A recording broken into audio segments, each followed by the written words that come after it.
बिस्मिल्लाहिर्रहमानिर्रहीम। अस्सलाम वालेकुम व रहमतुल्लाहि व बरकातहू। की हाल चाल है जी? ठीक ठाक हो? उम्मीद है अल्लाह ताला दे हुक्म दे नाल इंशाअल्लाह तुसीं सारे ठीक ठाक होवोगे। अल्लाह ताला सब ते रहमतां फरमाए, अल्लाह ताला सब नूं अपने हिफ्ज़ ईमान दे विच रखे। अज दे व्लॉग दे विच मैं तुहानूं लाहौर दे विच एक ऐसा अफसोसनाक वाक़या पेश आया कि लोग जिहड़े ने कोई ये भी नहीं वेखदे कि कोई बंदा मजदूर आ, उहदियां लत्तां नहीं हैगियां, ਉਹ अपनी रोजी रोटी मोटरसाइकिल आ 3 पहियां वाली बनवा के ते इन ड्राइव ते कमा रहा, इन ड्राइव ते मोटरसाइकिल चला रहा ते अपनी मजदूरी मेहनत करके रोटी खा रहा ते अपने बच्चे पाल रहा। लेकिन 17 जून नूं कुछ बंदे ਉਹਦੇ घर ਦੇ ਵਿੱਚ ਆਂਦੇ ਨੇ, आके ते फायरिंग करके ਉਹਦੀ बीवी नूं और ਉਹਨੂੰ कतल करके दौड़ जाते ने। इस वाक़े की मुकम्मल तफसीलात कि ये वाक़या क्यों पेश आया और किदां आया ते अज की इस वीडियो दे विच मैं तुहानूं दस्सांगा। ये वाक़या अंदरूने शहर दा आ कि एक पठान कबीले दे नाल तलक रखदा पीर मुहम्मद और ਉਹਦੀ बीवी हुंदी आ नफीसा ते इन्हां ने 2 महीने पहला शादी कराई हुंदी आ ते ਇਹ ਜਿਹੜਾ ਜੋੜਾ ਆ जिस वेले शादी करा लेंदा एक किराए के मकान दे विच कान्हे काछे वाली साइड ते जाके रहन लग पैंदे ने और फिर ये इन ड्राइव ते मोटरसाइकिल चला के ते अपनी रोजी रोटी कमांदा आ, क्योंकि ਉਹਦੀਆਂ ਲੱਤਾਂ ਜਿਹੜੀਆਂ ਕੰਮ नहीं करदियां, माजूर हुंदा, फिर ਉਹ 3 पहियां वाली मोटरसाइकिल बनांदा, फिर इन ड्राइव ते चलांदा आ ते इस तरह अपनी रोजी रोटी जेड़ा कमांदा आ। पीर मुहम्मद की शादी जेड़ी 5 साल पहलों भी हुई सी, हुण ये पता नहीं उसदी बीवी उहदे नाल सी या अलहदा हो गई सी या की बनिया सी, उहदे विचों औलाद नहीं सी हैगी ते इहने फिर अपने सके चाचे दी लड़की, ताए दी लड़की, फर्स्ट कजन दे नाल जिहदा नाम सी नफीसा, उहदे नाल कोर्ट मैरिज कराई।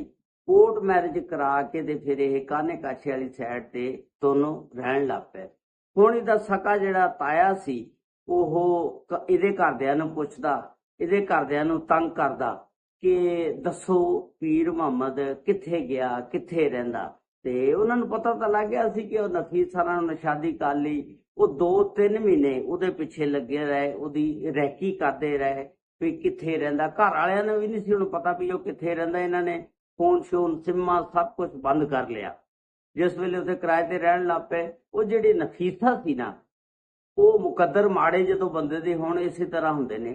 वो नफीसा ने ना अपनी एक सहेली नूं फोन कीता, क्योंकि ये फिर औरतां नूं बीमारी हुंदी ना, सूह लैना, CID लैनी भी की बनिया, मेरे घर दे की कहंदे आ, और सहेली दे नाल गपशप लाई, सहेली नूं पुछया।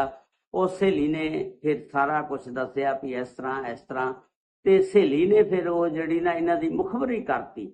उन्हें रिपोर्ट जिहड़ी आ इन्हां दे घर वालिआं नूं देती कि आ नफीसा दा नंबर आ उहदी लोकेशन आ, इस नंबर ते उन्हें मेरे नाल गल कीती सी, फलां जगह ते रहिंदे ने।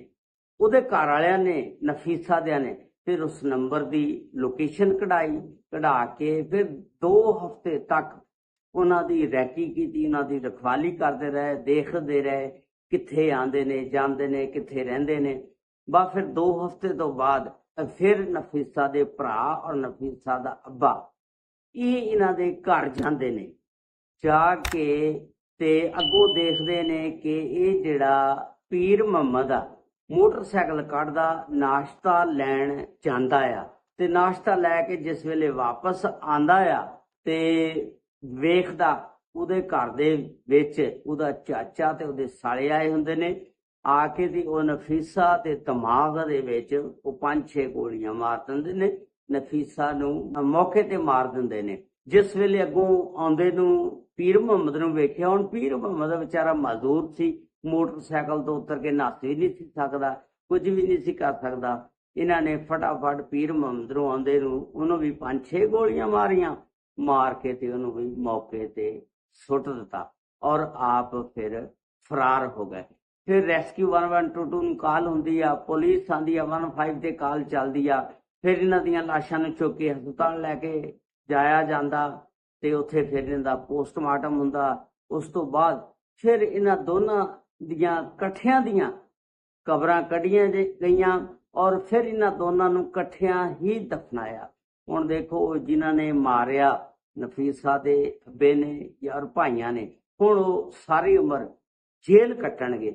ਉਹਨਾਂ ਨੇ ਗੈਰਤ ਦੇ ਨਾਂ ਤੇ ਆਪਣੇ ਚਾਚੇ ਦੇ ਮੁੰਡੇ ਨੂੰ ਵੀ, ਭਰਾਵਾਂ ਨੇ ਔਰ ਚਾਚੇ ਨੇ ਭਤੀਜੇ ਨੂੰ ਮਾਰ ਦਿੱਤਾ ਔਰ ਆਪਣੀ ਬੇਟੀ ਨਫੀਸਾ ਨੂੰ ਵੀ। ਇਹ ਜਿਹੜਾ ਕੰਮ ਆ ਬੜਾ ਗਲਤ ਆ, ਕਿਉਂਕਿ ਅਗਰ ਕੋਈ ਮਸਲੇ ਵਸਾਇਲ ਥਾਣੇ ਕਚਹਿਰੀਆਂ ਬਣੀਆਂ ਹੋਈਆਂ, ਇਹਨਾਂ ਦਾ ਕੰਮ ਸੀ ਕਿ FIR ਦਰਜ ਕਰਾਉਂਦੇ, ਜਾਂ ਜਿਵੇਂ ਉਹ ਮਾਰਨ ਗਏ ਸੀ ਆਪਣੀ ਬੱਚੀ ਨੂੰ ਲੈ ਕੇ ਘਰ ਆ ਜਾਂਦੇ ਤੇ ਬਾਅਦ ਦੇ ਵਿੱਚ ਉਹਦੇ ਕੋਲ ਤਲਾਕ ਲੈ ਲੈਂਦੇ।